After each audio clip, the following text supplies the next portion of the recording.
मातीत जन्माला आलोय, जी माती संतांच्या पदस्पर्शाने पावन झाली, जी माती मावळ्यांच्या घामाने पावन झाली आणि जी माती शिवरायांच्या विचाराने पावन झाली, त्या मातीने आम्हाला एकच शिकवले. कुणी? छत्रपती शिवाजी महाराजांनी आम्हाला एक शिकवले, एक वेळेस पोटाची खळगी भरली नाही तरी चालेल, पण पाठीचा कणा हा नेहमी ताटत असला पाहिजे. अरे अंधाराच्या साथीला उजाडाची साथ आहे, अंधाराच्या साथीला उजाडाची साथ आहे. मोडेल पण वापरणार नाही, मर्द मावळ्यांची जात आहे, मर्द मावळ्यांची जात आहे. तांदूळ शिजतात त्याला भात म्हणतात, तांदूळ शिजतात त्याला भात म्हणतात. सूर्य मावळतो त्याला रात्र म्हणतात. आणि या महाराष्ट्रात राहून कोण जिजाऊच्या शिवबाला ओळखत नाही त्याला पाकिस्तानची जात म्हणतात, त्याला पाकिस्तानची जात म्हणतात.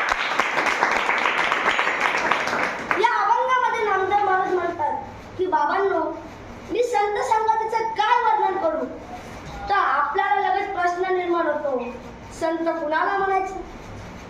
कारण आजकाल आपण संत कुणालाही म्हणतो. दाढी झट्टा वाढवली त्याला संत म्हणतो. जिंदगी एक जंग है जब तक बीवी संगे, राधा से प्यार किया तो श्याम बन गया, सीता से प्यार किया तो राम बन गया, चोरी छुपके प्यार किया तो हराम बन गया, जबरदस्ती प्यार किया तो राम रहीम बन गया, और उसको कोई मिला ही नहीं तो बाबा रामदेव बन गए. आपण आजकाल संत कोणालाही म्हणतो. आपण जर दाढी झट्टा वाढवणारा संत म्हणत असाल तर आपल्याला अस्वलाचं सुद्धा पाया पडावं लागेल. का? अस्वलाला काही कमी कसं असतं?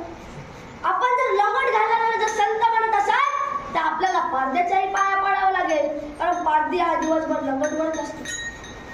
आपण जर भस्म लावणारा जर संत म्हणत असाल तर आपल्याला गाढवाच्याही पाया पडावं लागेल, कारण गाढव हा दिवसभर उकिरड्यात लोळत असतो.